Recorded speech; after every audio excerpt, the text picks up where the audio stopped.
Cycle club, ಸಾಹಸ ಮತ್ತು ಸಾಂಸ್ಕೃತಿಕ ಅಕಾಡೆಮಿ ಶಿವಮೊಗ್ಗ, ಮಲೆನಾಡು ಇತಿಹಾಸ ಸಂಶೋಧನೆ ಮತ್ತು ಅಧ್ಯಯನ ವೇದಿಕೆ ಶಿವಮೊಗ್ಗ ಹಾಗೂ YHAI ಕರುಣೋದಯ ಘಟಕ ಈ 4 ಸಂಘ ಸಂಸ್ಥೆಗಳಿಂದ ಒಂದು ಜಂಟಿ ಪತ್ರಿಕಾಗೋಷ್ಠಿಯನ್ನು ಕರೆದಿದ್ದಾವೆ. ಈ ಪತ್ರಿಕಾಗೋಷ್ಠಿಯಲ್ಲಿ ಶ್ರೀಯುತ ವಿಜೇಂದ್ರ ಅವರಿದ್ದಾರೆ, ಶೇಖರ್ ಗೌಡ ಅವರಿದ್ದಾರೆ, ವಾಗೀಶ್ ಅವರಿದ್ದಾರೆ, ಶ್ರೀಪತಿ ಅವರಿದ್ದಾರೆ, ಪರಿಸರ ರಮೇಶ್ ಅವರಿದ್ದಾರೆ, ದಿಲೀಪ್ ನಾಡಿಗ್ ಅವರಿದ್ದಾರೆ, ಜನಾರ್ದನ್ ಪೈ ಅವರು ಮತ್ತೆ ಚನ್ವೀರ್ ಅವರು ಈ ಪತ್ರಿಕಾಗೋಷ್ಠಿಯಲ್ಲಿ ಉಪಸ್ಥಿತರಿದ್ದಾರೆ. ಇವರೆಲ್ಲರೂ ನಾನು ಸ್ವಾಗತ ಕೊಡ್ತೇನೆ.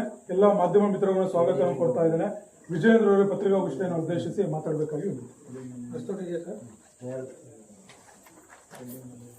ಎಲ್ಲ ನನ್ನ ಆತ್ಮೀಯ ಸ್ನೇಹಿತ ಪತ್ರಕರ್ತರಿಗೆ ನಮಸ್ಕಾರ.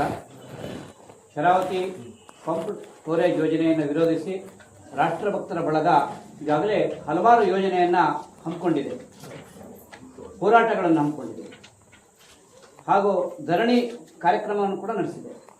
ಇದರ ಜೊತೆಗೆ ನಮ್ಮ ಒಂದು ಏನು ಸಾಹಸ ಸಂಸ್ಥೆಗಳಿದ್ದಾವೆ, ಅಂದರೆ ಸಾಹಸ ಅಕಾಡೆಮಿ ಇರ್ಬೋದು, youth hostel association of India, Shivamogga cycle club, bike club, Malenadu ಇತಿಹಾಸ ವೇದಿಕೆ, ಇವೆಲ್ಲ ಒಂದು ಸಹೋದರ ಸಂಸ್ಥೆಗಳು.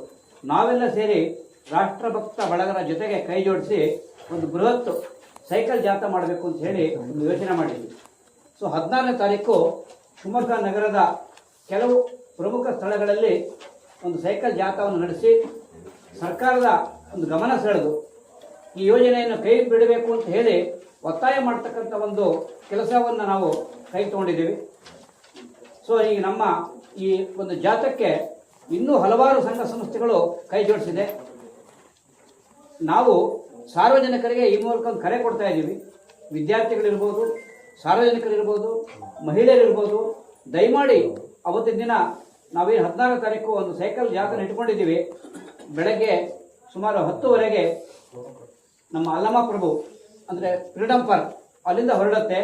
ಎಲ್ಲರೂ ಕೂಡ ಅಲ್ಲಿಗೆ ಆಗಮಿಸಿ ಈ ಸೈಕಲ್ ಜಾಥಾದಲ್ಲಿ ಭಾಗವಹಿಸಿ ಈ ಪರಿಸರ ವಿನಾಶಕವಾಗಿರ್ತಕ್ಕಂಥ ಯೋಜನೆಯನ್ನು ಕೈ ಬಿಡಲಿಕ್ಕೆ ಏನು ನಾವು ಹೋರಾಟ ಮಾಡ್ಕೊಂಡಿದ್ದೀವಿ, ರಾಷ್ಟ್ರಭಕ್ತರ ಬಳಗ ಏನು ಹೋರಾಟ ಮಾಡಿದೆ, ಅದಕ್ಕೆ ಸಹಕಾರ ಕೊಟ್ಟು ಪರಿಸರವನ್ನು ಉಳಿಸೋ ದೃಷ್ಟಿಯಿಂದ ನೀವೆಲ್ಲರೂ ಕೂಡ ಆ ಒಂದು ಸಂದೇಶವನ್ನು ಜನರಿಗೆ ತಲುಪಿಸಬೇಕು ಅಂತ ಕೇಳ್ಕೊಳ್ತಾ, ಹಾಗೂ ಈ ಸೈಕಲ್ ಜಾಥಾದ ಒಂದು ಮಾರ್ಗ ಏನಿದೆ, ಹೋಗೋದು, ಅದರ ಟೆಕ್ನಿಕಲ್ ಅಂದರೆ ಒಂದು ತಾಂತ್ರಿಕವಾಗಿರ್ತಕ್ಕಂಥ ವಿಷಯವನ್ನು ನಮ್ಮ ಸೈಕಲ್ ಕ್ಲಬ್ಬಿನ ಹಿರಿಯ ಸದಸ್ಯರಾಗಿರ್ತಕ್ಕಂಥ ಡಾಕ್ಟರ್ ಶೇಖರ್ ಗೌಡರು ನಿಮಗೆ ತಿಳಿಸ್ಕೊಡ್ತೇವೆ. ಎಲ್ಲರಿಗೂ ನಮಸ್ಕಾರ. ಈಗಾಗಲೇ ವಿಜೇಂದ್ರ ಅವರು ನಮ್ಮ 14ನೇ ತಾರೀಕಿನ ಸೈಕಲ್ ಜಾಥಾ ಮತ್ತು ಸ್ಕೂಟ್ರು, ಬೈಕು, ಕಾರು ಇವುಗಳ ಜಾಥಾ ಅಥವಾ ರ್ಯಾಲಿ ಇವುಗಳ ಬಗ್ಗೆ ಸಂಕ್ಷಿಪ್ತವಾಗಿ ಹೇಳಿದ್ದಾರೆ. ಭಾಳ ಮುಖ್ಯವಾಗಿ ಈ ಜಾಥಾದ ಅಗತ್ಯ ಏನಿದೆ ಅನ್ನೋದ್ರ ಮೂಲಕ ನಮ್ಗೆ ಅನೇಕ ಪ್ರಶ್ನೆಗಳು ತಲೆಯಲ್ಲಿ ಕಾಣುತ್ತೆ. ಈಗ ಪಂಪ್ ಸ್ಟೋರೇಜ್ ಪ್ರಾಜೆಕ್ಟ್ಗೆ ಪರ್ಯಾಯವಾಗಿ ಕೇಳ್ತಾರೆ. ಪರ್ಯಾಯವಾಗಿ ಕೇಳಿದಾಗ ಅನೇಕ ಸಂದರ್ಭಗಳಲ್ಲಿ ನಮ್ಮ ಶ್ರೀಪತಿ ಅವರು ಬ್ಯಾಟ್ರಿ ಬಗ್ಗೆ, ಗ್ರಿಡ್ ಬಗ್ಗೆ ಹೇಳಿದ್ದಾರೆ. ಈಗ ನಾವು ಇವತ್ತು 14ನೇ ತಾರೀಕು ಬಹಳ ಮುಖ್ಯವಾಗಿ ಸೈಕಲ್ಗಳ ಮೂಲಕ ನಾವು ಜಾಥಾ ಮಾಡ್ತಾ ಇದ್ದೇವೆ. ಶಿವಮೊಗ್ಗದಲ್ಲಿ ಎಷ್ಟು ವಿದ್ಯಾರ್ಥಿಗಳು, ಎಷ್ಟು ಜನ, ಎಷ್ಟು ಸೈಕಲ್ ಕ್ಲಬ್ಗಳು ಸೈಕಲ್ಗಳನ್ನು ಹೊಂದಿವೆ. ಆ ಸೈಕಲ್ಗಳನ್ನು ತಗೊಂಬಂದ್ರೆ ಸೈಕಲ್ ಸವಾರಿಯ ಮೂಲಕ ನಾವೊಂದು ಸಂದೇಶವನ್ನು ಕೊಡ್ತಾ ಇದ್ದೇವೆ. ಇದು ಒಂದು. ಎರಡನೇದಾಗಿ ಕಾರು, ಬೈಕು, ಸ್ಕೂಟ್ರು ಇವುಗಳ ಮೂಲಕ, ಅದು ವಿಶೇಷವಾಗಿ ನಾವು ಅನೇಕ ಏಜೆನ್ಸಿಗಳಿಗೆ ಮನವಿ ಮಾಡಿಕೊಂಡಿದ್ದೇವೆ. ಈ ವಿದ್ಯುತ್ ವಾಹನಗಳು ಅಥವಾ EVಗಳು ಏನಿದಾವಲ್ಲ, ಬೇಕಾದಷ್ಟು ಶಿವಮೊಗ್ಗದಲ್ಲಿ ಓಡಾಡ್ತಾ ಇದೆ. ಈಗ ಕೆಲವು ದಿನಗಳಿಂದ ಗ್ಯಾಸ್ ಸಿಗದೆ ಇರೋದ್ರಿಂದ ಎಲೆಕ್ಟ್ರಿಕ್ ರಿಕ್ಷಾಗಳು ಜಾಸ್ತಿ ಓಡಾಡ್ತಾ ಇದೆ. ಹಾಗೆ ನಮ್ಮ ಶಿವಮೊಗ್ಗದಲ್ಲಿ ಕೂಡ ಸಾಕಷ್ಟು ವಿದ್ಯುತ್ ಸ್ಕೂಟರ್ಗಳು, ವಿದ್ಯುತ್ ಬೈಕ್ಗಳು, ವಿದ್ಯುತ್ ಕಾರುಗಳು ಕೂಡ ಇವೆ. ಹಾಗಾಗಿ ನಾವು ಅನೇಕ ಏಜೆನ್ಸಿಗಳಿಗೆ ಮನವಿ ಮಾಡಿಕೊಂಡಿದ್ದೇವೆ. ಯಾರ್ಯಾರು ನಿಮ್ಮ ಏಥರ್ ಇರ್ಬೋದು, ಕಮಾಕಿ ಇರ್ಬೋದು, ಅಥವಾ ವೆಸ್ಪಾ ಇರ್ಬೋದು, ಬೇರೆ ಬೇರೆ ಏನು ಏಜೆನ್ಸಿಗಳಿದ್ದಾವೆ ಅವ್ರು ಮಾರಾಟ ಮಾಡಿದ್ದಾರೆ, ನಿಮ್ಮ ವಾಹನಗಳನ್ನ ತೆಗೆದುಕೊಂಡು ಹೋಗಿರ್ತಕ್ಕಂಥವರ ನಂಬರ್ಗಳನ್ನ ಕೊಡಿ ಅಂತ ಕೇಳ್ಕೊಂಡಿದ್ದಾವೆ. ಅವ್ರಿಗೊಂದು ಸಂದೇಶ ಕೊಡಿ ಅಂತ ಕೇಳ್ಕೊಂಡಿದ್ದಾವೆ. ಅವರೆಲ್ಲರೂ ಕೂಡ ಪಾಲ್ಗೊಳ್ಳುವಂತೆ ನಾವು ಮನವಿ ಮಾಡಿಕೊಂಡಿದ್ದೇವೆ. ಇವತ್ತಿನ ಪತ್ರಿಕಾಗೋಷ್ಠಿಯಲ್ಲಿ ಕೂಡ ನಾವು ಬಹಳ ಮುಖ್ಯವಾಗಿ ಇಂದಿನ ದಿನಗಳಲ್ಲಿ ನಾವು ಪೆಟ್ರೋಲು ಮತ್ತು ಡೀಸೆಲ್ ಇವುಗಳ ಪರ್ಯಾಯವಾಗಿ ಅನೇಕ ದೇಶಗಳಲ್ಲಿ ಈಗಾಗಲೇ ಇಂಧನದ ಕೊರತೆ ಆಗಿದೆ, ಈಗ ತೈಲದ ಕೊರತೆ ಆಗಿದೆ, ಗ್ಯಾಸಿನ ಕೊರತೆ ಆಗಿದೆ, ಕಾರ್ಗಳು ಮಾರಾಟ ಆಗ್ತಾ ಇವೆ, ಎಲೆಕ್ಟ್ರಿಕ್ ಸ್ಕೂಟರ್ಗಳು ಮಾರಾಟ ಆಗ್ತಾ ಇವೆ, ಹೆಚ್ಚು ಸೈಕಲ್ಗಳನ್ನ ಮಾರಾಟ ಮಾಡ್ತಾ ಇದ್ದಾರೆ, ಜನಗಳು ಕೂಡ ಬಳಸ್ತಾ ಇದ್ದಾರೆ. ಹಾಗಾಗಿ ಆ ನಿಟ್ಟಿನಲ್ಲಿ ವಿದ್ಯುತ್ ವಾಹನಗಳನ್ನು ಓಡಿಸೋದ್ರ ಮೂಲಕ, ಸೈಕಲ್ಗಳನ್ನು ಓಡಿಸೋದ್ರ ಮೂಲಕ ನಾವು ಈ ಪಂಪ್ ಸ್ಟೋರೇಜ್ ಪ್ರಾಜೆಕ್ಟ್ ಅನ್ನ ನಾವು ವಿರೋಧಿಸ್ತಾ ಇದ್ದೇವೆ. ಹಾಗಾಗಿ ತಾವು ತಮ್ಮ ಪತ್ರಿಕೆಗಳಲ್ಲಿ ಬಹಳ ಮುಖ್ಯವಾಗಿ ಸೈಕಲ್ಗಳನ್ನ ಮತ್ತು ವಿದ್ಯುತ್ ವಾಹನಗಳನ್ನ ತೆಗೆದುಕೊಂಡು ಬಂದು ಈ ಜಾಥಾದಲ್ಲಿ ಅಥವಾ ಈ ರ್ಯಾಲಿಯಲ್ಲಿ ಪಾಲ್ಗೊಳ್ಳಬೇಕು ಅನ್ನುವ ಸಂದೇಶವನ್ನ ತಾವು ಕೊಡ್ತೀರಿ ಅಂತ ಹೇಳ್ತಾ ಈ ಎರಡು ಮಾತುಗಳನ್ನ ಮುಗಿಸ್ತಾ ಇದ್ದೇವೆ. ನಾವು ಫ್ರೀಡಂ ಪಾರ್ಕ್ ಇಂದ ಎಲ್ಲ ವಾಹನಗಳು ಹೊರಡುತ್ತೆ. ಫ್ರೀಡಂ ಪಾರ್ಕ್ ಇಂದ ಹೊರಟು ಒಂದು ಮಾರ್ಗ ಪೊಲೀಸ್ ಚೌಕಿಗೆ ಹೋಗುತ್ತೆ, ಪೊಲೀಸ್ ಚೌಕಿಯಿಂದ ಆದಿಚುಂಚನಗಿರಿ ರಸ್ತೆಗೆ ಹೋಗುತ್ತೆ, ಅಲ್ಲಿಂದ ನೇರವಾಗಿ ಗುತ್ತಿ ನರ್ಸಿಂಗ್ ಹೋಮ್ ಬರುತ್ತೆ, ಗುತ್ತಿ ನರ್ಸಿಂಗ್ ಹೋಮ್ ಇಂದ ಬಿಜೆಪಿ ಆಫೀಸಿನ ಮೂಲಕ LLR ರಸ್ತೆಗೆ ಬರುತ್ತೆ, ಅಲ್ಲಿಂದ ಗೋಪಿ ಸರ್ಕಲ್ ಬರುತ್ತೆ, ಗೋಪಿ ಸರ್ಕಲ್ ಇಂದ ಅಮೀರ್ ಅಹಮದ್ ಸರ್ಕಲ್ ಹೋಗುತ್ತೆ, ಅಮೀರ್ ಅಹಮದ್ ಸರ್ಕಲ್ ಇಂದ ಗಾಂಧಿ ಬಜಾರ್ ಮೂಲಕ ರಾಮಣ್ಣ ಶೆಟ್ಟಿ ಪಾರ್ಕಿಗೆ ಹೋಗುತ್ತೆ, ರಾಮಣ್ಣ ಶೆಟ್ಟಿ ಪಾರ್ಕ್ ಇಂದ ಬೆಕ್ಕಿನ ಕಲ್ಮಠಕ್ಕೆ ಹೋಗುತ್ತೆ, ಬೆಕ್ಕಿನ ಕಲ್ಮಠದಿಂದ ನೇರವಾಗಿ BH ರಸ್ತೆ ಮೂಲಕ ವೀರಭದ್ರೇಶ್ವರ ಟಾಕೀಸಿನ ಹತ್ತಿರ ಮಹಾವೀರ ಸರ್ಕಲ್ ಬಂದು ಸಮಾವೇಶಗೊಳ್ಳುತ್ತೆ. ಆದರೆ ಸೈಕಲ್ಲಿನ ಒಂದು ದಾರಿ ಇದೆಯಲ್ಲ ಸ್ವಲ್ಪ ಬದಲಾವಣೆ ಆಗುತ್ತೆ. ನಾವು ಬೇರೆ ರಸ್ತೆಯಲ್ಲಿ ಜೇಲ್ ಸರ್ಕಲ್ ಅಲ್ಲಿ ಬಂದು ಮತ್ತೆ ಅಲ್ಲಿ ನಾವು ದುರ್ಗಿಗುಡಿ ರಸ್ತೆಯಲ್ಲಿ ಬಂದು ಮತ್ತೆ ಬೇರೆ ರೂಟಲ್ಲಿ ನಾವು ಬೆಕ್ಕಿನ ಕಲ್ಮಠದ ಹತ್ರ ಬಂದು ಮಹಾವೀರ ಸರ್ಕಲ್ ಬರ್ತವೆ. ಈಗ ಎರಡು ಸೈಕಲ್ಲು ಮತ್ತು ಈ ವಾಹನಗಳು ಸ್ವಲ್ಪ ಒಟ್ಟಿಗೆ ಹೋದ್ರೆ ತೊಂದರೆ ಆಗುತ್ತೆ ಅನ್ನೋ ದೃಷ್ಟಿಯಲ್ಲಿ ಸೈಕಲ್ಲಿನ ಒಂದು ದಾರಿಯನ್ನೇ ಬೇರೆ ಮಾಡ್ಕೊಂಡಿದ್ದಾವೆ. ಉಳಿದ ಎಲ್ಲ ವಾಹನಗಳು ಒಂದು ದಾರಿಯಲ್ಲಿ ಹೋಗುತ್ತೆ. ಇದು ನಮ್ಮ ರೂಟಿನ ಒಂದು ಸಂಕ್ಷಿಪ್ತವಾಗಿರ್ತಕ್ಕಂಥ ಮಾಹಿತಿ.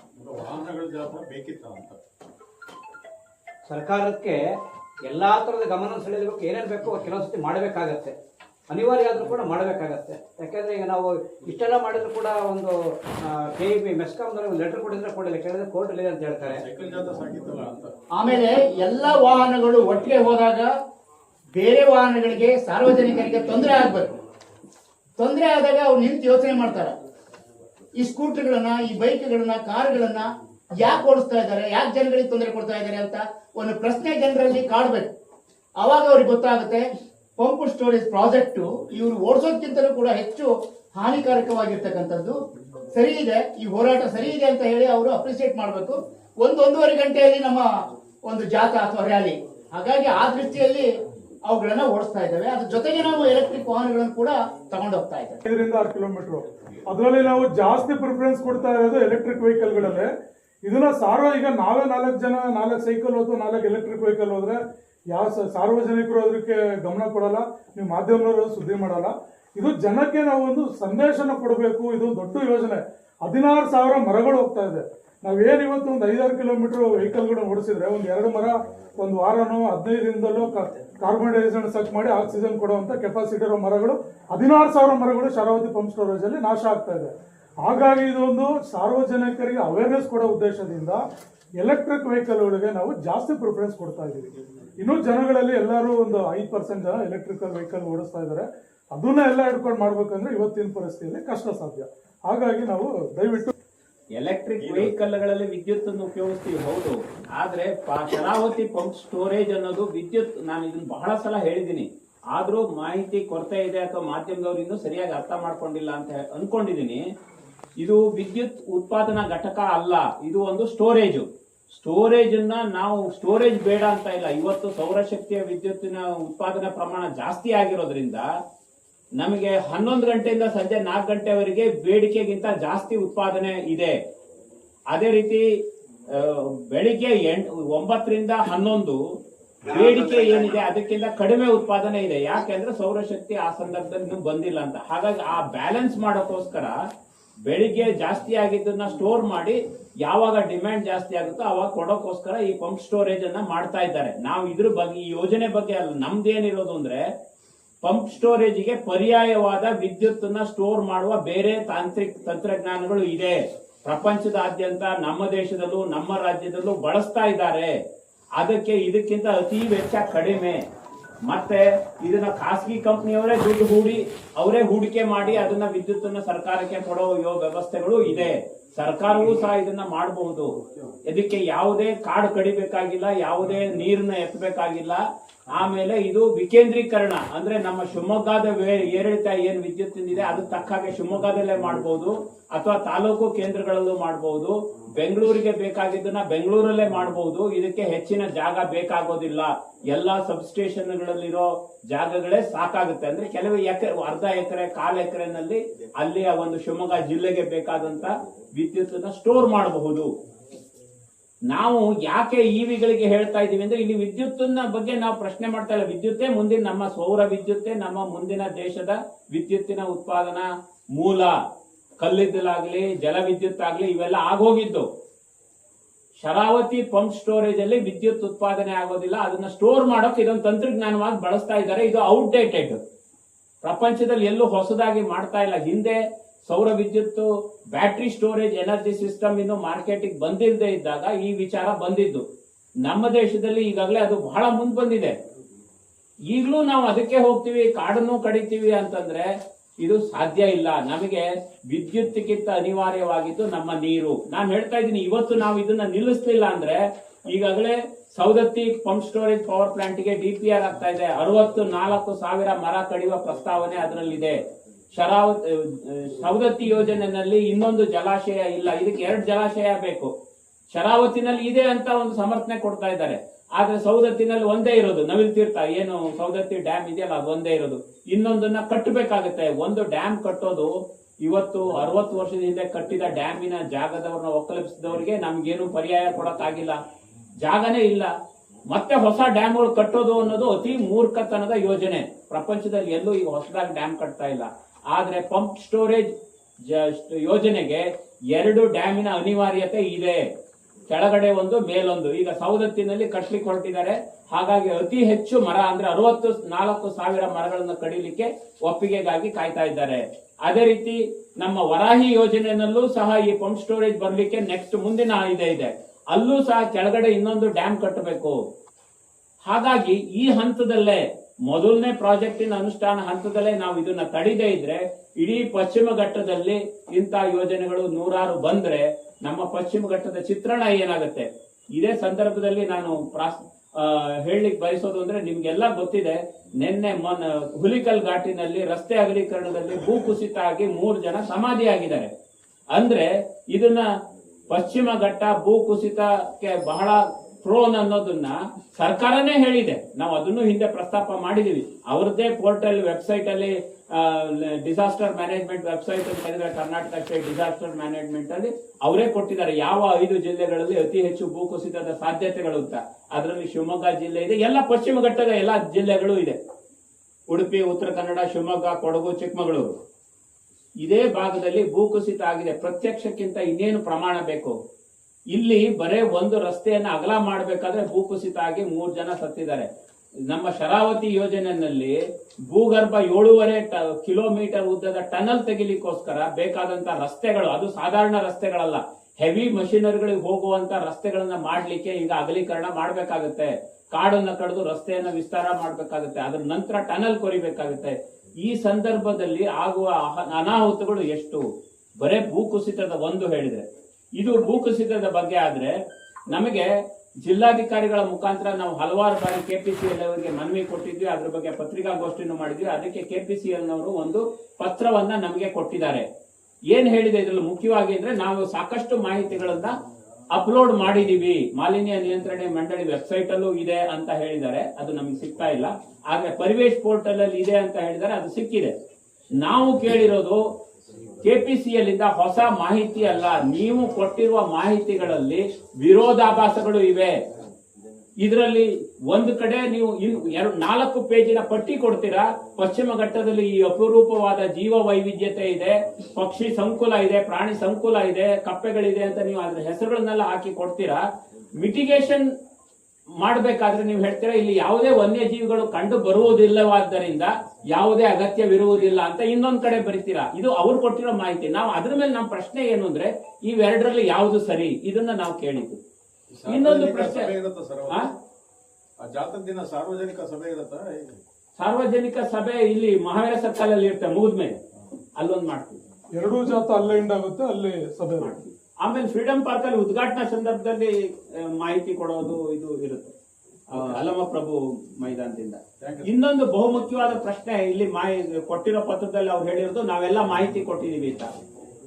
ನಾವು ಕೊಟ್ಟಿರುವ ಮಾಹಿತಿಗೆ ನಮ್ಮ ಅನುಮಾನಗಳನ್ನ ಅಥವಾ ಅರ್ಥವಾಗದೇ ಇದ್ದಿಂದ ನಮ್ಗೆ ಇದು ಅರ್ಥ ಆಗಿಲ್ಲ ಹೇಳಿ ಅಂತ ನಾವು ಜಿಲ್ಲಾಧಿಕಾರಿಗಳ ಸಭೆಯಲ್ಲಿ ಹೇಳಿದೀವಿ ಅಂತಾರೆ. ಅಲ್ಲೂ ಸಹ ನಮ್ಗೆ ಯಾವುದೇ ಮಾಹಿತಿಯನ್ನ ಅಥವಾ ನಮ್ಮ ಪ್ರಶ್ನೆಗಳಿಗೆ ಉತ್ತರವನ್ನ ಅವ್ರು ಕೊಟ್ಟಿಲ್ಲ. ಅವರು ಅವರ ಪೋರ್ಟಲ್ ಅಲ್ಲಿ ಏನ್ ಹಾಕಿದಾರೋ ಅದನ್ನೇ ಮತ್ತೆ ಹೇಳಿದ್ದಾರೆ.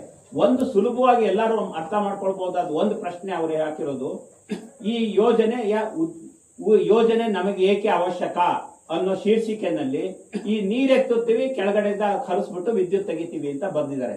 ನಿಮ್ಮ ಶೀರ್ಷಿಕೆ ಮತ್ತೆ ಉತ್ತರ ಒಂದಕ್ಕೊಂದು ಸಂಬಂಧ ಇಲ್ಲ, ಹಾಗಾಗಿ ನಮಗೆ ಸರಿಯಾಗಿ ಮಾಹಿತಿ ಕೊಡಿದ್ವಿ.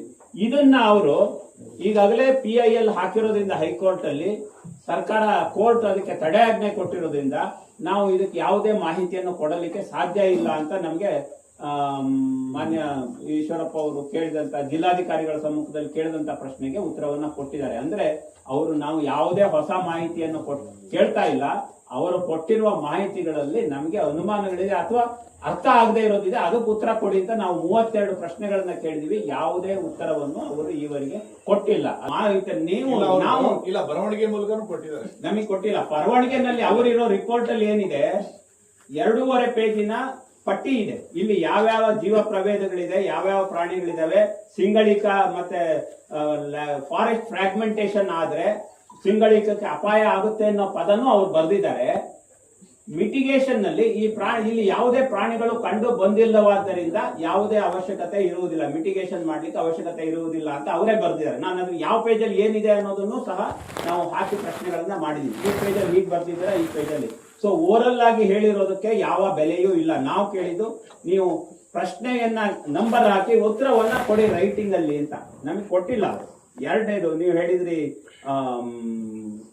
ಎರಡನೇ ಪ್ರಶ್ನೆ ನೀವು ಹೇಳಿದ್ದೇನು, ಅಲ್ಲಿ ಟನಲ್ ಏನ್ ಕೊರಿತಾರಲ್ಲ, ಟನಲ್ ಕೊರಿತದಿಂದಾಗಿ ಯಾವುದೇ ಕಾಡು ನಾಶ ಆಗಲ್ಲ, ಪ್ರಾಣಿಗಳಿಗೂ ಇದಾಗಲ್ಲ. ಅದೇ ಪ್ರಾಣಿಗಳಿಗೆ ನಾಶ ಆಗೋಲ್ಲ ಅನ್ನೋದು ಹೇಳೋದಾಗಿದ್ರೆ ಅವರು ಮೊದಲು ಇಂತಿಂತ ಪ್ರಾಣಿಗಳಿದೆ, ಇದು ಬಹಳ ಅಪರೂಪದ್ದು, ಇದು ಕಾಡು ಕಡಿದ್ರೆ ಅಥವಾ ಕಾಡು ನಾಶ ಆದ್ರೆ ಇವುಗಳು ಸ್ಥಳಾಂತರಗೊಳ್ತವೆ ಅಥವಾ ನಶಿಸಿ ಹೋಗುತ್ತೆ ಅನ್ನೋ ಪದನು ಅವರೇ ಬರ್ದಿದಾರಲ್ಲ. ಮುಂದೆ ಅದಕ್ಕೆ ಅವಶ್ಯಕತೆ ಇಲ್ಲ ಅಂತಾನು ಬರ್ದೇನೆ. ಇವೆರಡರಲ್ಲಿ ಯಾವ್ದು ಸರಿ ಅಂತ ನಾವು ಕೇಳ್ತಾ ಇದೀವಿ ಅಷ್ಟೇನೆ. 18,000 ಟನ್ ಜಿಲಿಟನ್ನ ಸ್ಫೋಟ ಮಾಡೋದ್ರಿಂದ ಎಷ್ಟು ತೊಂದರೆ ಆಗುತ್ತೆ ಅಂತ ಸಾಮಾನ್ಯವಾಗಿ ಯೋಚನೆ ಮಾಡ್ಬೋದು. ನೀವ್ ಹೇಳಿದಕ್ಕಿನ ಅವ್ರು ಹೇಳ್ತಾ ಇರೋದು 18 ಟನ್ ಜಿಲೆಟಿನ್ ಒಂದೇ ಸಲ ಸ್ಫೋಟ ಮಾಡೋದಿಲ್ಲ, ಅಂತಂತ ಬಳಸ್ಕೊಳ್ಳೋದು ಅಂತ ಹೇಳಿದ್ದಾರೆ.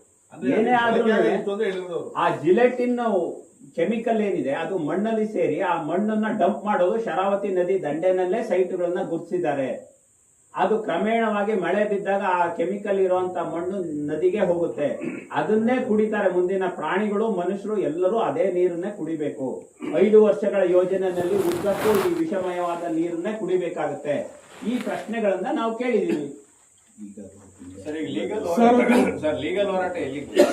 ಅದೇ PIL ಹಾಕಿ ಅದಕ್ಕೆ ತಡೆ ಆಜ್ಞೆ ಆಗಿದೆ. ಜೂನ್ 10ಕ್ಕೆ ಮತ್ತೊಂದು ಹಂತದ ವಿಚಾರಣೆ ಇದೆ. ಅದ್ರ ನಂತರ ಕಾದ್ ನೋಡ್ಬೇಕು ಆಗ ಹೈಕೋರ್ಟ್ ಏನಿದೆ. ಇನ್ನೊಂದ್ಸರಿ ನೀವು ಲಾಸ್ಟ್ ಟೈಮ್ ನಾನು ಅದನ್ನೇ ಕೇಳಿದ್ದೆ, ಈ ಹೋರಾಟ ಒಂದು ಆಂದೋಲನ ಆಗಿಲ್ಲ, ಅದು ಯಾಕೆ ಅದು ಸಂಘಟಕರ ಕೈಲಿರೋ ಅಥವಾ ಇಶ್ಯೂ ಮೇಲೆ ಇದಿರೋ ಗೊತ್ತಿಲ್ಲ. ಮೊನ್ನೆ ಹೊಸನಗರ ಕ್ಷೇತ್ರ ಪುನರ್ವಿಂಗಡಣೆ ಮಾಡಿ ಅಂತ ಹೋದ್ರು, ಪಕ್ಷಾತೀತವಾಗಿ ಎಲ್ಲಾ ಲೀಡರ್ಗಳು ಹೋದ್ರು. ಈ ಹೋರಾಟಕ್ಕೆ ಯಾಕೆ ಬರ್ತಿಲ್ಲ ಒಂದು?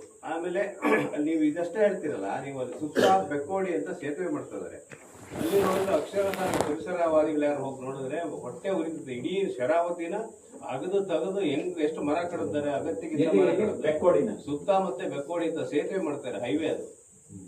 ಆಮೇಲೆ ನೀವು ಇಲ್ಲಿ DPR ಮಾಡ್ಲಿ ನೋಡೋಣ ಅಂತೀರಿ ಆಗುಂಬೆಟ್ಟನಲ್ಲಿಗೆ. DPR ಬೇಡ ಅಂತ ಯಾಕೆ ವಾದ ಮಾಡಲ್ಲ ನೀವು?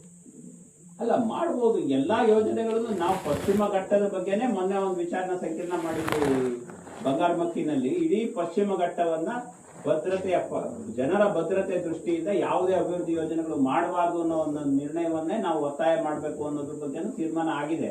ಆದ್ರೆ ಇದು ಏನಾಗಿದೆ, ಸಾರ್ವಜನಿಕರ ಸ್ಪಂದನೆ ಯಾಕೆ ಇರೋದಿಲ್ಲ ಅಂದ್ರೆ, ವೈಯಕ್ತಿಕವಾಗಿ ನಮಗೇನಾದ್ರೂ ಸಮಸ್ಯೆ ಆಗುತ್ತೆ ಅಂದ್ರೆ ಸಾರ್ವಜನಿಕರು ಭಾಗವಹಿಸೋದು.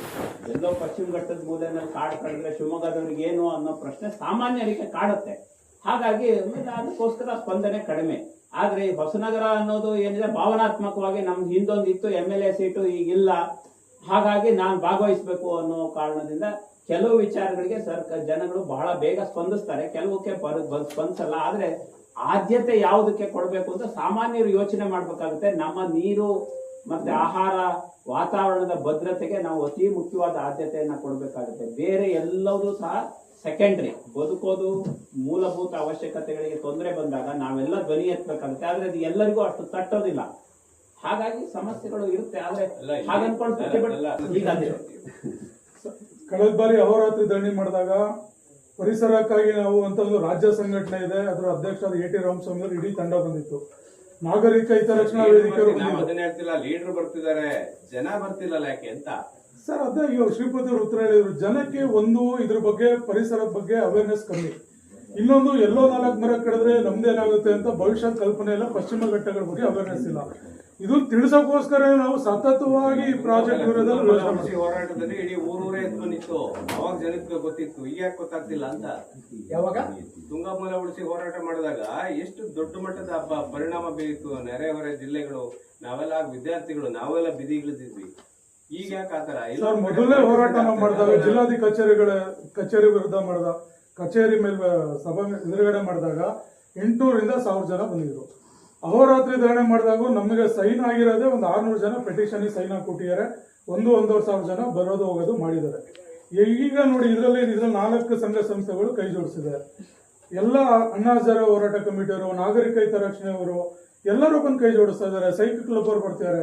ದಿನ ನಾವು ಅದಕ್ಕೆ ಇದನ್ನ ಅವೇರ್ನೆಸ್ ಮಾಡ್ಲಿಕ್ಕೋಸ್ಕರ ಪ್ರತಿ 15 ದಿನಕ್ಕೊಮ್ಮೆ ಇದನ್ನ ಹೋರಾಟಗಳನ್ನ ಮಾಡ್ತಾ ಇದೀವಿ. ಎಲ್ಲರೂ ಕೈ ಜೋಡಿಸ್ತಾ ಇದ್ದಾರೆ. ಪ್ರತಿ ಹೋರಾಟದಲ್ಲೂ ಹೊಸಬ್ರು ಕೈ ಜೋಡಿಸ್ತಾ ಇದ್ದಾರೆ. ಇದಕ್ಕಿಂತ ಜಾಸ್ತಿ ನಾವೇನು ಮಾಡ್ಲಿಕ್ಕೆ ಕರ್ನಾಟಕದಲ್ಲಿ 17 ನದಿಗಳು ಬೇರೆ ಬೇರೆ ಸ್ಥಳಗಳಲ್ಲಿ ಕುಡಿಲಿಕ್ಕೆ ಯೋಗ್ಯ ಇಲ್ಲ ಅನ್ನೋ ರಿಪೋರ್ಟ್ ಬಂದಿದೆ. ಆದ್ರೆ ಇದರಲ್ಲಿ ಶರಾವತಿ ಇಲ್ಲ. ಗುರುಗಳ ಹತ್ರನೇ ಇದೆ. ದೊಡ್ಡ ನಗರಗಳು ಕೂಡ ಇಲ್ಲ ಶರಾವತಿ ನದಿ ದಂಡೆ ಮೇಲೆ. ಗುರುಗಳು ಅದ್ರ ಬಗ್ಗೆ ಏನು ಪ್ರಸ್ತಾಪ ಮಾಡಿಲ್ಲ, ನಮ್ಗೆ ಅದ್ರ ಬಗ್ಗೆ ಮಾಹಿತಿ ಇಲ್ಲ. ಆದ್ರೆ ಸಾಧ್ಯತೆಗಳು ಬಹಳ ಕಡಿಮೆ. ಯಾಕಂದ್ರೆ ಇನ್ನು ತೀರಾ ಸಾಧ್ಯತೆಗಳು ಅಂದ್ರೆ ಏನಾದ್ರು ಅಡಿಕೆ ತೋಟಗಳು ತುಂಬಾ ಇದ್ದು ಅವುಗಳಿಗೆ ಬಳಸುವಂತ ಕ್ರಿಮಿನಾಶಕಗಳು ನೀರಿಗೆ ಸೇರಿದ್ರೆ ಆ ನೀರು ಕಲುಷಿತ ಆಗೋ ಸಾಧ್ಯತೆ ಇದೆ. ಆದ್ರೆ ಈಗ ಸದ್ಯದ ಪರಿಸ್ಥಿತಿನಲ್ಲಿ ಈ ಕ್ರಿಮಿನಾಶಕಗಳನ್ನ ಟೆಸ್ಟ್ ಮಾಡಿ ಹೌದು ಇದು ಸೇರಿದೆ ಅನ್ನೋಂತ ಮಾಡುವಂತದ್ದು ಯಾರು ಪೊಲ್ಯೂಷನ್ ಕಂಟ್ರೋಲ್ ಬೋರ್ಡ್ನವರು ಸಹ ಎಲ್ಲೂ ಮಾಡಿಲ್ಲ. ಹಾಗಾಗಿ ಶರಾವತಿ ನದಿ ಕಲುಷಿತ ಆಗಿದೆ ಅನ್ನೋದ್ರ ಬಗ್ಗೆ ಮಾಹಿತಿ ನಮಗಿಲ್ಲ. ಅವ್ರು ಇದ್ದಿದ್ರೆ ಯಾವ್ದಾದ್ರು ಮಾಹಿತಿ ಇದ್ರೆ ಹೇಳಿ ಹಂಚ್ಕೊಂಡ್ರೆ ಉಪಯೋಗ ಆಗುತ್ತೆ. ಸರ್, ಈಗ 18,000 ಟನ್ನು ಇಂಡಸ್ಟ್ರಿಯಲ್ ಗ್ರೇಡ್ ಎಕ್ಸ್ಪ್ಲೋಸಿವ್ಸ್ ಬಳಸಿದ್ರೆ ಅಲ್ಲೇನು ಪರಿಸರ ಹಾನಿ ಆಗಲ್ಲ, ವಾಟರ್ ಪೊಲ್ಯೂಷನ್ ಆಗಲ್ಲ ಅಂತ ಹೇಳ್ತಾರಲ್ಲ, ಅದನ್ನ KPSC ಅವರು ಹೇಳೋದಲ್ಲ. ಯಾವ್ದಾದ್ರು ಒಂದು ಇಂಡಿಪೆಂಡೆಂಟ್ ಏಜೆನ್ಸಿ IASCನೋ ಅಥವಾ ಯಾವ್ದಾದ್ರು ಒಂದು ಸೆಂಟ್ರಲ್ ಗೌರ್ಮೆಂಟ್ ಇಂದ ಯಾವುದೋ ಒಂದು ಸೈಂಟಿಫಿಕ್ ರಿಸರ್ಚ್ ಬೇಸ್ಡ್ ರಿಸರ್ಚ್ ಆಗಿ ಅವ್ರು ವರದಿ ಕೊಡಬೇಕು. 18,000 ಟನ್ ಎಕ್ಸ್ಪ್ಲೋಸಿವ್ಸ್ ನೀವು ಅಲ್ಲಿ ಬ್ಲಾಸ್ಟ್ ಮಾಡಿ ನೀರ್ ಕಲುಷಿತ ಆಗಲ್ಲ ಅಂತ KPSC ಅವ್ರಿಗೆ ಏನ್ ರೇಟ್ಸ್ ಇದೆ? ಅವರೇ ಮಾಡೋ ಪ್ರಾಜೆಕ್ಟ್ ಅವರೇ ವರದಿ ಕೊಡೋದಾ? ಸರ್, ಇದು ರೀಸೆಂಟ್ ಆಗಿ ಬಿಜೆಪಿ ಜಿಲ್ಲಾಧ್ಯಕ್ಷರು ಒಂದು ಹೇಳಿಕೆ ಕೊಟ್ಟಿದ್ರು. ಕೇಂದ್ರ ಸರ್ಕಾರ ಅನುಮತಿನೇ ಕೊಟ್ಟಿಲ್ಲ, ಇವ್ರು ಯಾಕೆ ಗಂಟ್ಲಾರ್ಕಂತಾರ ಗೊತ್ತಿಲ್ಲ ಅನ್ನೋ ಟೆಂಡರ್ ಕಾಲ್ ಆಗಿದೆಯಲ್ಲ ಸರ್, ಆಲ್ರೆಡಿ ಟೆಂಡರ್ ಕಾಲ್ ಆಗಿದೆ. ಮೇಘಾ ಇನ್ಫ್ರಾದವರಿಗೆ ಟೆಂಡರ್ ಕಾಲ್ ಆಗಿದೆ. ಅದೆಲ್ಲ ವಿಚಾರಗಳನ್ನು ಹೋಗಿ ಹೈಕೋರ್ಟ್ ಅಲ್ಲಿ PIL ಹಾಕಿದ್ದಾರೆ. PIL ಅಲ್ಲಿ ಸ್ಪಷ್ಟವಾಗಿ ಹೇಳಿದ್ದಾರೆ ಯಾವುದೇ ರೀತಿ ಕಾಮಗಾರಿಗಳ ನಡೆಸಾಗಿಲ್ಲ ಅಂತ. ಕೇಂದ್ರ ಸರ್ಕಾರ ಕೊಟ್ಟಿಲ್ಲ ಅಂದ್ರೆ ಟೆಂಡರ್ ಹಾಕಿದ್ರು. ಪಬ್ಲಿಕ್ ಹಿಯರಿಂಗ್ ಆಯ್ತು 2 ಕಡೆ, ಗೇರ್ಸೊಪ್ಪಲ್ಲಿ ಒಂದು ಕಡೆ ಆಯ್ತು, ಕಾರ್ಗಲ್ ಅಲ್ಲಿ ಒಂದು ಪಬ್ಲಿಕ್ ಹಿಯರಿಂಗ್ ಆಯ್ತು. ಜಿಲ್ಲಾಧಿಕಾರಿಗಳು ಬಂದು ಪಬ್ಲಿಕ್ ಹಿಯರಿಂಗ್ ಮಾಡಿದ್ರು. ಅದು ಮೂಲ ಕಾರಣ ಏನಾಗುತ್ತೆ? ಆಮೇಲೆ ಯಾವ ಹಂತದಲ್ಲಿ ವಿರೋಧಿಸಬೇಕು ಅನ್ನೋದು, ಅದು ಈ ತರ ಒಂದು ಯೋಜನೆ ಬರ್ತಾ ಇದ್ದಾಗಲೇ ಶುರು ಮಾಡ್ಕೊಂಡ್ರೆ ಒಳ್ಳೇದು ಅಂತ ನಮ್ಮ ಅಭಿಪ್ರಾಯ. ನಾವು ಎಲ್ಲ ಮುಗಿದು ಆಗೋಯ್ತು ಕೆಲಸ ಶುರು ಮಾಡಿದಾಗ ಅದನ್ನು ವಿರೋಧಿಸಕ್ ಹೋದ್ರೆ ಸಮಯನೂ ಬಹಳ ಕಡಿಮೆ ಇರುತ್ತೆ. ಕಾಮಗಾರಿ ಶುರು ಆದ್ಮೇಲೆ ಅದನ್ನ ನೋಡೋ ದೃಷ್ಟಿಕೋನನೇ ಬೇರೆ ಆಗುತ್ತೆ. ಕೋರ್ಟ್ಗಳು ಸಹ ಅದನ್ನ ನೋಡೋ ದೃಷ್ಟಿಕೋನ ಬೇರೆ ಆಗುತ್ತೆ. ಬಹಳ ಮುಖ್ಯವಾದ ಇನ್ನೊಂದು, ನಾವು ಯಾಕೆ ವಿರೋಧಿಸ್ತಾ ಇದೀವಿ ಅನ್ನೋದಕ್ಕೆ ಸರ್ಕಾರದೇ ಅಧಿಕಾರಿಗಳು, ಅದು ಏನು ಎಕ್ಸ್ಪರ್ಟ್ಗಳು, ಒಂದು ಕೇಂದ್ರ ಸರ್ಕಾರದ ವನ್ಯಜೀವಿ ಮಂಡಳಿಯ 3 ಜನ ಎಕ್ಸ್ಪರ್ಟ್ಗಳು ಬಂದ್ಬಿಟ್ಟು ಇದನ್ನ ಯಾವುದೇ ಕಾರಣಕ್ಕೂ ಮಾಡಬಾರ್ದು, ಇದು ಪಶ್ಚಿಮ ಘಟ್ಟದಲ್ಲಿ ಅಪರೂಪವಾದ ಜೀವ ವೈವಿಧ್ಯ ಇರುವಂತ ತಾಣ, ಮಾಡಬಾರ್ದು ಅಂತ ರಿಪೋರ್ಟ್ ಕೊಟ್ಟಿದ್ದಾರೆ. ಆ ರಿಪೋರ್ಟ್ ಸಾರ್ವಜನಿಕರಿಗೆ ಸಿಕ್ಕಿದೆ. ಅದ್ರ ಜೊತೆಗೆ ನಮ್ಮ ರೀಜನಲ್ ಆಫೀಸಿನ IFS ಆಫೀಸರ್ ಪ್ರಣೀತಾ ಪೌಲ್ ಅವರು ಸಹ ಇಲ್ಲಿ ವಿಸಿಟ್ ಮಾಡಿ ಅವರು ಕ್ಲಿಯರ್ ಆಗಿ ಹೇಳಿದ್ದಾರೆ, ಇಂತಹ ಒಂದು ಅಪರೂಪವಾದ ವನ್ಯಜೀವಿ ತಾಣ ಇನ್ನೆಲ್ಲೂ ಸಿಗೋದಿಲ್ಲ, ಇದಾದ್ರೆ ಪಶ್ಚಿಮ ಘಟ್ಟ ಹಾಳಾಗುತ್ತೆ, ಇದನ್ನ ಮಾಡಬಾರ್ದು ಅಂತ ಸರ್ಕಾರದೇ ಅಧಿಕಾರಿಗಳು ನೇರವಾಗಿ ವರದಿ ಕೊಟ್ಟಿದ್ದಾರೆ. ಹಾಗಾಗಿ ನಾವು ಇಷ್ಟೊಂದು, ನಾನು ತಜ್ಞ ಅಲ್ಲ, ಮಾಧ್ಯಮದವರು ಆಗಿಲ್ಲದೆ ಇರ್ಬೋದು, ಅಥವಾ ಇಲ್ಲಿರೋರು ಯಾರು ತಜ್ಞರು ಅಲ್ಲದೆ ಇರ್ಬೋದು, ಆ ತಜ್ಞರ ವರದಿಗಳನ್ನು ಸ್ಪಷ್ಟವಾಗಿ ಇರ್ಬೇಕಾದ್ರೆ ನಾವು ಆದ್ರೂ ಸರ್ಕಾರ ಅದನ್ನ ಮಾಡ್ತೀವಿ ಅಂತ ಹೋಗೋದಾದ್ರೆ ಅದು ತಪ್ಪಾಗುತ್ತೆ ಅನ್ನೋದಕ್ಕೋಸ್ಕರ ನಾವು ಇದನ್ನ ಹೋರಾಟ ಮಾಡ್ತೀವಿ. ಇದನ್ನ ಸರಿಯಾಗಿ ಈ ಪ್ರಶ್ನೆಗಳನ್ನು ನಾವು ಕೇಳಿದೀವಿ. ನಾವು ಹೇಳ್ತಾ ಇರೋದು ಅವರದ್ದೇ ವರದಿಗಳಲ್ಲಿರುವ ನ್ಯೂನತೆಗಳ ಬಗ್ಗೆ ನಾವು ಪ್ರಶ್ನೆಗಳನ್ನು ಮಾಡಿದ್ವಿ. ಹೊಸದಾದ ಮಾಹಿತಿ ಯಾವುದು ಬೇಡ ನಮಗೆ. ಆ ಪ್ರಶ್ನೆಗಳಿಗೆ ಉತ್ತರ ಕೊಟ್ಬಿಟ್ಟಿದ್ರೆ ನಮ್ಗೆ ಅದ ಉತ್ತರವನ್ನ ಏನು ಅಂತ ನಾವು ಓದ್ಬೋದಾಗಿತ್ತು. ಈವರೆಗೆ ಕೊಟ್ಟಿಲ್ಲ. ಹಾಗಾಗಿ ನಾವು ಮತ್ತೆ ಅದನ್ನ ಪ್ರೆಷರ್ ಹಾಕ್ಲೇಬೇಕು, ಅದನ್ನ ಮಾಡ್ತಾ ಇದ್ದೀವಿ.